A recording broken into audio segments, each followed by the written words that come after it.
Hello friends, मैं आयुष। और जैसा कि आप लोग को बताया था कि करंट अफेयर्स का क्लासेस संडे को होगी, तो संडे ही है आज और आज हम करंट अफेयर्स ही पढ़ेंगे। तो जो मैं करंट अफेयर्स बताता हूँ, पिछली बार भी आपको मैं यही समझाया था कि करंट अफेयर्स हम दो पार्ट में पढ़ेंगे, एक राष्ट्रीय और दूसरा अंतर्राष्ट्रीय। तो अभी जो पहला लेक्चर होता है वो राष्ट्रीय का होता है, आज भी राष्ट्रीय का ही होगा। किंतु इस वीक में राष्ट्रीय करंट अफेयर्स थोड़ा ज़्यादा है अंतर्राष्ट्रीय की तुलना में, तो जाहिर सी बात है, हो सकता है इसका जो अगला पार्ट आएगा उसमें भी राष्ट्रीय थोड़ा बहुत हो शामिल। एक बार और बताता चलूँ, जो लोग अभी नए जुड़े हैं या पहली बार करंट अफेयर्स की क्लास देख रहे हैं, तो मैं आपको बताता हुआ आऊँ कि आपको एक बार बहुत अच्छे से मैं समझाया कि करंट अफेयर्स को कैसे पढ़ना चाहिए, जिसमें मैं मेंशन किया था कि ज़्यादा से ज़्यादा स्टैटिक पोर्शन को कवर करते हुए करंट अफेयर्स को पढ़ना चाहिए। और स्टैटिक पोर्शन पे जहाँ पे सेट हो करंट अफेयर्स की बात, बिल्कुल वहाँ पे उस जगह सेट करके रखना चाहिए, ताकि आपको लंबे समय तक आपके दिमाग में वो बात रह सके। इसी सिलसिले में अभी मैं आपका जो करंट अफेयर्स का टॉपिक है वो मैं स्टार्ट करूँगा। और पहला टॉपिक आज का जो मैं ऑप्ट किया हूँ उसका नाम है मिशन सागर। तो देखिए, मिशन सागर सबसे पहले किसने चलाया? भारत सरकार ने चलाया। नाम क्या है? देखिए, एक और बात बताता चलूँ, भारत की जितनी भी योजनाएं होती है जनरली उसके नाम पे बड़ा गौर से समझिएगा, तो आपको उसका नाम इशारा कर रहा होगा उस चीज़ के बारे में। क्या मैं बोला कि वो जो नाम होगा वो इशारा कर रहा होगा उस टॉपिक के बारे में। जैसे मिशन सागर, नाम लग रहा होगा सागर में कुछ होगा। तो 5 महासागर है ना भाई, क्या क्या नाम बताया था? पैसिफिक पैसा बताया था जब आप ज्योग्राफी पढ़ रहे थे। प्रशांत महासागर देख लीजिए आप एक बार, क्या बोलने वाला हूँ मैं? पैसा, प्रशांत महासागर, अटलांटिक महासागर, इंडियन ओशियन, हिंद महासागर और साउदर्न ओशियन और आर्कटिक ओशियन। तो मेरे दोस्त, ये जो बात है वो कोई 5 में से एक होगा। अब समझिए कि मिशन सागर सबसे पहले भारत सरकार के द्वारा चलाया गया। दूसरी बात मैं क्या बोला कि उद्देश्य क्या है? खाद्य पदार्थों के साथ साथ कोविड-19 से संबंधित दवाई, मेडिसिन की आपूर्ति के लिए चलाया गया। तो आखिर सवाल उठता है कि किसको आपूर्ति कराया जाएगा और कहाँ आपूर्ति कराया जाएगा? तो अगर नाम है सागर तो कोई ना कोई सागर होगा, नाम है हिंद महासागर। तो हिंद महासागर में अगर आपूर्ति कराएंगे, क्या लगता है आपको कैसे जाएंगे? कोई ना कोई जहाज चाहिए और नाम क्या है? केसरी। किसे सहायता दिया जाएगा? तो वो देश होगा मालदीव, मेडागास्कर, सेशेल्स और कोमोरोस। ये 4 देश हैं जिसे भारत सहायता देना चाहता है। साथ साथ अगर ये देखेंगे मिशन सागर को, तो मिशन विजन से जोड़ा जाएगा। इसका मतलब मिशन विजन को आपको समझना होगा कि मिशन विजन है क्या, तभी तो आप जाएंगे मिशन सागर के पास। मिशन विजन 2015 में चलाया गया था और ये एक्चुअली सिक्योरिटी और growth for all in the region, इस क्षेत्र में सिक्योरिटी के लिए और साथ साथ इकोनॉमिक ग्रोथ के लिए बढ़ावा दिया गया। जैसे कि भारत अपने पड़ोसी देशों के साथ आर्थिक और सुरक्षा सहयोग को बढ़ावा देना चाहता है। एक बात समझिए आप, पड़ोसियों का कोई विकल्प नहीं होता, ये चाणक्य पहले ही कह के गए हैं। तो इसीलिए पड़ोसियों के साथ हमेशा संबंध मधुर होना चाहिए। यही भारत का ये पॉलिसी आपको नजर आ रहा होगा कि भारत सरकार इसीलिए मालदीव, मेडागास्कर, सेशेल्स और कोमोरोस को मदद करना चाहता है। अगर आप लोकेशन की बात करेंगे इन सारी चीज़ों का, तो मैं आपको बताता चलूँ,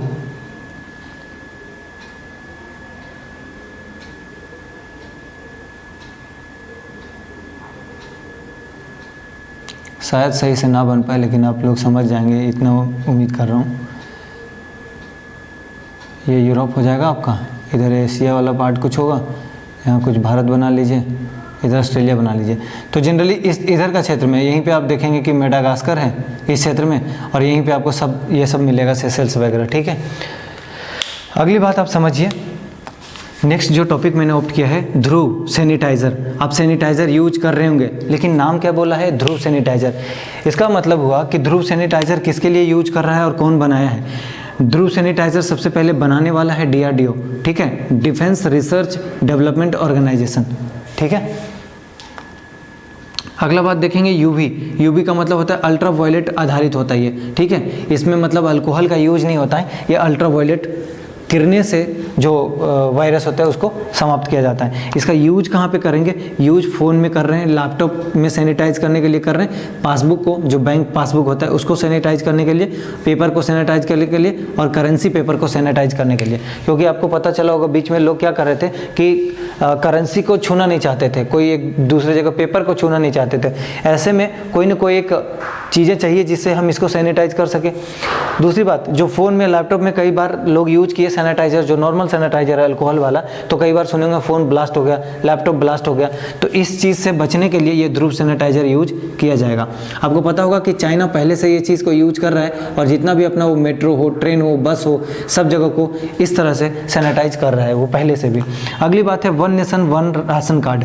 इसका मतलब क्या हुआ, एक भारत में एक राशन कार्ड चलेगा। अगर आप किसी भी राज्य से हो और कहीं भी आप हो भारत में, तो आपको जो आपका राशन कार्ड पे राशन मिलेगा वो वहाँ भी मिलेगा, ठीक है। और ये 2021 तक लागू हो जाएगा। वर्तमान में ये बस प्लान आया है, अभी ये एक्शन में नहीं आया है। फिर भी मैं बताता चलूँ कि अभी देखे होंगे भारत सरकार 5 केजी अनाज दे रही है, साथ साथ 1 केजी दाल, जिनका राशन कार्ड है, खास तौर पे प्रवासी श्रमिकों को।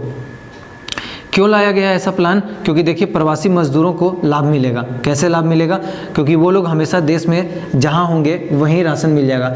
और अगली बात बताता चलूँ कि ये लोग देश में हमेशा एक जगह रहते नहीं हैं। कई बार आप देखेंगे कि भारत का हो सकता है कि इस हिस्से का हो तो इधर आके रहे। इसका मतलब ईस्ट वाला वेस्ट में, वेस्ट वाला ईस्ट में, कहीं भी कोई रहता है। तो जनरली देखे होंगे जो प्रवास कर जाते हैं उनको जिस जगह राशन मिलता था वहाँ मिलता था। अगर वो वहाँ नहीं है वो व्यक्ति, और वो व्यक्ति अगर यहाँ आ गया है, इसका मतलब यहाँ पे उसको राशन नहीं मिलेगा, तो इसको बहुत ज़्यादा समस्याओं का सामना करना पड़ता है। ऐसे में ये जोरदार और बेहतरीन पहल भारत सरकार का माना जाएगा। नेक्स्ट बात बताता चलो, विश्व प्रवासी पक्षी दिवस ये मनाया जाता है 9 मई को, ठीक है। थीम क्या रखा गया है? पक्षी हमारी दुनिया को जोड़ते हैं, ठीक है। क्यों प्रवासी दिवस मनाया जा रहा है, पक्षी प्रवासी दिवस? क्योंकि देखिए पक्षियों की संरक्षण हेतु ये पहल चलाया गया। क्यों संरक्षण देना है क्यों संरक्षण देना है पक्षियों को? क्योंकि प्रवासी पक्षियों को शिकार कर दिया जा रहा है, मार दिया जा रहा है। ऐसे में UNEP द्वारा ये कार्यक्रम चलाया जा रहा है, यूनाइटेड नेशन एनवायरनमेंट प्रोग्राम। अगली बात आपको बताता चलो, ये साइबेरिया क्रेन, जैसे आपको पता होगा कि रसिया साइबेरिया के क्षेत्र से उड़कर केवलादेव राजस्थान में आ जाता है, और केवलादेव एक भारत में राष्ट्रीय नेशनल पार्क है। इसीलिए आप देखेंगे कि राजस्थान के क्षेत्र में बहुत सारा साइबेरियन क्रेन मिलता है। बहुत ज़्यादा वहाँ ठंडी होने के कारण अब ब्रीडिंग के पर्पज़ से ये लोग यहाँ शिफ्ट हो जाते हैं। लेकिन अगर यहाँ पे पोचिंग करा दिया जाए, शिकार कर दिया जाए, तो ऐसे में क्या होगा, पक्षियों का संरक्षण हो पाएगा क्या? नहीं हो पाएगा। इसीलिए UNEP इस कार्यक्रम को चला रही है। सिक्किम ने 45वां राज्य दिवस मनाया। सबसे पहले देखिए सिक्किम के बारे में बहुत सारा करंट अफेयर्स से ज़्यादा स्टैटिक पोर्शन भी इंपॉर्टेंट है, मैं दोनों को कवर करूंगा। 45वां राज्य दिवस मनाया, तो उससे पहले आप देखेंगे तो सिक्किम जब भारत में शामिल हुआ था तो जनमत संग्रह के द्वारा शामिल हुआ था। जनमत संग्रह क्यों कराया गया? सिक्किम पहले भारत का भाग नहीं हुआ करता था। सिक्किम बाद में भारत में मिला, और 1975 की यह घटना है जब यह भारत में शामिल हो रहा था, ठीक है। अब अगर देखेंगे 1975 में जब भारत में आया तो भारत को संविधान संशोधन करने की आवश्यकता पड़ी थी, और उसी को बोलते हैं 35th कॉन्स्टिट्यूशन अमेंडमेंट या 35वां संविधान संशोधन। और इस संविधान संशोधन से सह राज्य का दर्जा मिला था, पूर्ण राज्य का दर्जा नहीं मिला था। फिर 36वें संविधान संशोधन 36 कॉन्स्टिट्यूशन अमेंडमेंट में पूर्ण राज्य का दर्जा दिया गया। ये क्वेश्चन कई बार पूछता है कि पूर्ण राज्य का दर्जा कब मिला और सह राज्य का दर्जा कब मिला। तो आप याद रहे, पहली बात 1975, दूसरी बात 35वां और 36वां संशोधन में अंतर। जब पूर्ण राज्य का दर्जा दे दिया गया तब कहा जाता है कि इसे एक 22वां राज्य के रूप में भारत स्वीकार करता है। और ये भी पूछता है कि सिक्किम कौन सा राज्य बना था, 22वां। क्यों सिक्किम से सवाल ऐसा पूछता है? क्योंकि सिक्किम भारत का हिस्सा नहीं था, बाद में शामिल हुआ, इसी वजह से सिक्किम स्पेशल है और सिक्किम से क्वेश्चन आ जाते हैं। अगली बात आप समझेंगे तो इसका सीमा 3 देशों से लगता है, नाम नेपाल, चाइना और भूटान। मैं आपको मैप में बाकायदा दिखाऊंगा। अगली बात जो कर रहा हूँ वो भाषा उसका क्या है, लेप्चा। लेप्चा के अलावा अन्य भाषाएं भी हैं, हिंदी भी चलता है, इंग्लिश भी है और भोटिया भाषा भी वहाँ चलता है, किंतु लेप्चा सबसे ज़्यादा इंपॉर्टेंट है एग्जाम पॉइंट ऑफ व्यू से, तो लेप्चा आप दिमाग में रखेंगे। नेक्स्ट चीज बताऊं तो पूर्ण जैविक कृषि करने वाला राज्य कौन बना था? देखिए पूर्ण जैविक कृषि करने वाला राज्य बना था भारत का पहला राज्य, वो भी है सिक्किम, और विश्व में भी इसका देखेंगे तो पहले स्थान पे विराजमान है, ठीक। सिक्किम की विधानसभा की सीटों की संख्या अगर आप देखेंगे तो 32 है, और वर्तमान में सीएम कौन है, उसका चीफ मिनिस्टर कौन है, तो आप बता दीजिएगा, प्रेम सिंह तमांग, ठीक है। पवन चामलिंग होते थे पहले, पवन चामलिंग बहुत लंबे समय तक वहाँ रहे हैं, लेकिन पवन चामलिंग जब हार गए तो नया जो चुन कर आया था इस बार, उसका नाम है प्रेम सिंह तमांग। लोकसभा में सीटों की संख्या 1 है, वहीं राज्यसभा में सीटों की संख्या 1 है सिक्किम के लिए, ठीक है। ये दोनों बात भी आप दिमाग में रखेंगे। नेक्स्ट अगर करंट अफेयर्स की बात करूं तो अगला है आदिवासी युवाओं के लिए गोल कार्यक्रम चलाया गया और चलाने वाले हैं अर्जुन मुंडा। अर्जुन मुंडा आप देखेंगे एक केंद्रीय मंत्री हैं और इनका मंत्रालय क्या है, जनजातीय मंत्रालय जो है वो इनके जिम्मेदारी में दी गई है। ठीक, तो गोल का मतलब क्या है, going online as a leaders. ठीक है, अब क्या हो रहा है, इसके तहत बोला जा रहा है कि आदिवासी युवाओं की प्रतिभा को बाहर लाने के लिए उत्प्रेरक का काम करेगा, कैटलिस्ट का काम करेगा। इसका क्या मतलब हुआ, देखिए आदिवासी युवाओं में प्रतिभा की कोई कमी नहीं है, ये बात सत्य है। ठीक है, सब में है, आदिवासियों में ही क्यों, सब में है, लेकिन किसी प्लेटफॉर्म की आवश्यकता होती है उसे अपनी प्रतिभा को दिखाने के लिए या सामने लाने के लिए। ऐसे में ये गोल कार्यक्रम उम्मीद करता हूँ कि बहुत ज़्यादा उनके लिए हेल्पफुल होगा। अगली बात देखिए, AIIB ने वेस्ट बंगाल, ठीक है, मतलब बंगाल को सिंचाई परियोजना के लिए कितना पैसा दिया है, $145 मिलियन ऋण देगा। ठीक है, किसको दे रहा, वेस्ट बंगाल को दे रहा, कौन दे रहा है, AIIB। क्या है, एशियन इंफ्रास्ट्रक्चर इन्वेस्टमेंट बैंक है। कई बार तो इसका फुल फॉर्म आपसे पूछ लेगा, कई बार ये बोलेगा कितना पैसा मिला, कई बार ये मिलेगा किस राज्य को मिला, तो आपको समझ में आ चुका होगा।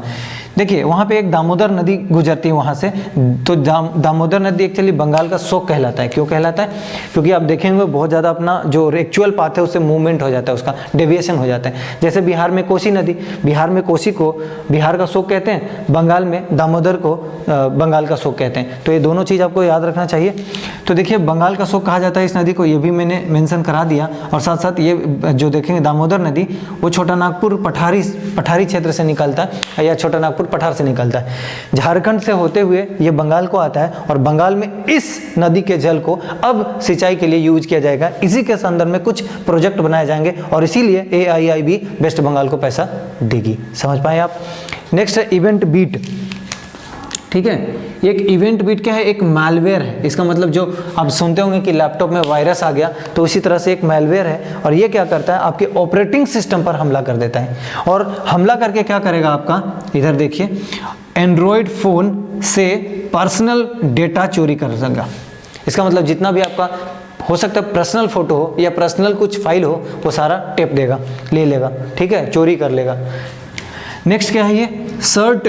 देखिए सर्ट भारत में काम करता है। क्या है ये, कंप्यूटर इमरजेंसी रेस्पॉन्स टीम। इसका पूरा क्या बोलेंगे, कंप्यूटर इमरजेंसी रेस्पॉन्स टीम। तो CERT भारत सरकार के इलेक्ट्रॉनिक्स एंड इंफॉर्मेशन टेक्नोलॉजी मंत्रालय के द्वारा चलाया जा रहा है, और ये इसी के तहत काम भी कर रहा होता है, इसी मंत्रालय के तहत। और सर्ट ने भारत को चेतावनी दी है कि इस इवेंट बीट से बचा जाए। ठीक है, कार्य क्या करता है सर्ट, तो CERT का काम क्या है, साइबर से सुरक्षा देना, साइबर सिक्योरिटी को बढ़ावा देना। अगली बात क्या है, नवीकरणीय ऊर्जा क्षेत्र में भारत में निवेश बढ़ रहा है। इसका मतलब क्या हुआ, रिन्यूएबल एनर्जी में भारत सरकार में क्या हो रहा है, रिन्यूएबल एनर्जी को भारत सरकार क्या कर रहा है, बढ़ावा देना चाहता है। एक बात आप समझिए, पहले भी भारत सरकार ने क्या किया है, कुछ पहले बताता चलूँ, 175 गीगावाट नवीकरणीय ऊर्जा उत्पादन का लक्ष्य रखा गया और बोला गया 2022 तक हम अचीव करेंगे। उसमें से अगर डिवीजन की बात करूँ तो 100 गीगावाट सोलर एनर्जी को सौंपा गया, वहीं 75 गीगावाट हाइड्रो पावर प्रोजेक्ट को, साथ साथ विंड एनर्जी और ओटेक एनर्जी को दिया गया। ठीक है, अगली बात जो इसमें, ये तो डिस्ट्रीब्यूशन की बात कर रही है, आपको लग रहा होगा इस बात से कि हाँ बहुत ज़्यादा भारत सरकार फोर्स कर रही है, बल दे रही है। लेकिन दोस्त अभी वर्तमान में क्या हुआ कि 500 से 700 बिलियन डॉलर इसको निवेश मिल रहा है। और साथ साथ क्यों करना चाहता है ऐसे, तो आप देखेंगे कि देश में सौर ऊर्जा में सुधार पर बल दिया जा रहा है। देश में अगर सौर ऊर्जा सुधार पर बल दिया जाएगा, इसका मतलब सोलर एनर्जी बढ़ावा दिया जाएगा, और बहुत अच्छी चीज़ है। सोलर एनर्जी पे अगर आप काम कर रहे हो तो आप कहीं ना कहीं जो आपका अनवीकरणीय ऊर्जा संसाधन है उस पर कंट्रोल करना चाहते हैं। लेकिन वर्तमान में आप देखेंगे कि भारत सरकार ने कल परसों कहा है कि कोयले को जितना ज़्यादा इस्तेमाल किया जाए, और कोयले को बेचने के लिए उसका कोयले का प्राइवेटाइजेशन भी किया जा रहा है। उससे क्या होगा, उत्पादन बढ़ेगा देश में, और ये फिलहाल लॉकडाउन से उबरने के लिए बहुत ज़रूरी है। नेक्स्ट और बहुत इंपॉर्टेंट चीज़ मैं आपको जो अभी बताने वाला हूँ, आप ज़रूर याद रखिएगा, भदला सोलर पार्क। यह है राजस्थान में और विश्व का सबसे बड़ा सोलर पार्क है। अगली बात, Bharat ultra mega solar park को बढ़ावा देना चाहता है, ऐसे में विदेशी पूंजी को आकर्षित कर रहा है, और ये बहुत अच्छी बात है। समझ पा रहे हैं, जितना ज़्यादा से ज़्यादा आपको अगर विदेशी पूंजी मिलता है ऐसे कामों के लिए उतना अच्छा है। नेक्स्ट न्यूज़ जो आज का ऑप्ट किया हूँ वो है GI टैग। पहली बात कि GI टैग में पिछले पिछले सप्ताह का जब करंट अफेयर्स बता रहा था तो मैंने 3 जीआई टैग के बारे में बताया था। पहली बात ब्लैक राइस के बारे में जो मणिपुर से है, कोविल पट्टी कदलई मितई जो तमिलनाडु से, गोरखपुर का टेराकोटा जो उत्तर प्रदेश से। क्या है मैं अभी यहाँ नहीं बताऊंगा, अगर आप नहीं देखें प्रीवियस वीडियोस में जाइए, बहुत डिटेल से बताया हुआ हूँ, बताऊंगा तो वीडियो लंबा हो जाएगा दोस्त। नेक्स्ट देखिएगा, जीआई टैग में 2 चीज़ों को दिया गया है। पहला क्या है, सोहराई खोबर पेंटिंग है, ठीक है। क्या बोला मैं, सोहराई खोबर पेंटिंग, ये झारखंड के क्षेत्र में है। क्या बोला मैं, झारखंड के क्षेत्र में है। किस लिए और किसे दिया गया, देखिए आदिवासी महिलाओं के द्वारा ये पेंटिंग किया जाता है। दूसरी बात, पारंपरिक भित्ति कला है ये, ठीक है। अगली बात देखेंगे तो हजारीबाग क्षेत्र में इसको बढ़ावा दिया जा रहा है। इसका मतलब झारखंड का जो हजारीबाग क्षेत्र है वहाँ पे इसको बहुत ज़्यादा बढ़ावा दिया जा रहा है। वैसे तो झारखंड के अन्य क्षेत्रों में है किंतु हजारीबाग में ज़्यादा ही है। अगली बात, विभिन्न रंगों की संयोग से ये नेचुरल कलर बना के ऐसा पेंटिंग कर रहे होते हैं। नेचुरल कि कैसा कलर है तो आपको बताना होगा, नेचुरल। अगली बात है तेलिया रुमाल, तो तेलिया रुमाल कौन बना रहा है, तेलंगाना के क्षेत्र में है और इसीलिए तेलिया रुमाल को एक खास चीज़ है, इसी वजह से इसको टैग जीआई टैग दिया गया। और तेलिया रुमाल के बारे में जानिएगा तो कपास के कपड़े पर यह बनाया जाता है, हस्त निर्मित है, इसमें मशीन नहीं लगाया जाता है, पारंपरिक रूप से ये बनाया जाता आ रहा है आज तक। अगली बात देखेंगे तो 3 विशेष रंग का इस्तेमाल किया जाता है, वो है रेड, ब्लैक और वाइट कलर। ये तीनों रंग का नाम आपको जरूर याद रखना चाहिए। नेक्स्ट न्यूज़ है, भारत के रजिस्ट्रार जनरल द्वारा बर्थ रेट, डेथ रेट और चाइल्ड मोर्टेलिटी रेट के लिए रिपोर्ट दिया गया। तो सबसे पहले मैंने इसको आपको आसानी से समझाने के लिए इंडेक्स के फॉर्म में बना दिया। पहली बात है कि बर्थ रेट, पहली बात है बर्थ रेट, दूसरी है डेथ रेट और तीसरी है चाइल्ड मोर्टेलिटी रेट। तो बर्थ रेट अगर देखेंगे तो वर्तमान में कितना बताया गया, 20, डेथ रेट 6.2 और CMR मतलब चाइल्ड मोर्टेलिटी रेट 32। ये डायरेक्ट क्वेश्चन पूछता है। साथ साथ ये भी पूछ देगा कि किसका ज़्यादा है किसका कम है। तो देखिए बर्थ रेट में मैक्सिमम किसका ज़्यादा है, सबसे ज़्यादा जहाँ बच्चा कहाँ जन्म ले रहा है, बिहार में, और सबसे कम कहाँ, अंडमान निकोबार में। सबसे ज़्यादा डेथ कहाँ हो रहा है, छत्तीसगढ़ में। वहीं सबसे कम डेथ कहाँ हो रहा है, दिल्ली में। सबसे कम मिनिमम कहाँ हो रहा है, CMR मतलब चाइल्ड मोर्टेलिटी, शिशु मृत्यु दर, वो है MP। मैक्सिमम को बताया नहीं गया तो मैं भी उसको ब्लैंक छोड़ दिया हूँ। इस तरह से मैं उम्मीद करता हूँ कि आप लोग को ये करंट अफेयर्स का पहला पार्ट ठीक लगा होगा। दूसरा पार्ट बहुत जल्द, शायद 1-2-3 घंटे के अंतराल में आज ही अपलोड कर दिया जाएगा। हो सकता है थोड़ा बहुत वो ज़्यादा हो तो अगर संभावित है तो तीसरी वीडियो में भी दे दिया जाएगा, क्योंकि कवर कराने की पूरी जिम्मेदारी हमारी होती है। आपकी उम्मीद पे मैं बिल्कुल खरा उतरना चाहूँगा, इस वजह से आपको कभी भी कोई परेशानी में नहीं रखूँगा, को करंट अफेयर्स दे दिया जाएगा। आज लेट हुआ, थोड़ी टेक्निकल प्रॉब्लम है इस वजह से। तो आप लोग को अगर शेयर अच्छा लग रहा होगा तो दोस्तों को प्लीज़ शेयर जरूर करते रहें, साथ साथ फीडबैक दें, क्योंकि हर बंदे में इनोवेशन है, हर बंदी में इनोवेशन है। तो अगर आपको कुछ अच्छा तरीका समझ में आए या कुछ चीज़ जो मैं स्किप कर रहा हूँ, छूट रहा होगा मुझसे, ज़रूर आप कमेंट बॉक्स में जाइए या टेलीग्राम पे मैं लिंक बना दिया हूँ। आप लोग जाएंगे तो वीडियोज़ के लास्ट में डिस्क्रिप्शन बॉक्स में लिंक दिया रहता है टेलीग्राम का, वहाँ पर जाइए और जो भी आपको सजेशन देने का इच्छा होगा, जो भी आपको सजेशन देने का मन करे, ज़रूर बिंदास तरीके से आप दे सकते हैं। आपका सजेशन के लिए मैं हमेशा इंतजार कर रहा होता हूँ, ज़रूर दीजिए। साथ साथ अगर अच्छा लग रहा हो तो दोस्तों को फॉरवर्ड शेयर करते रहें।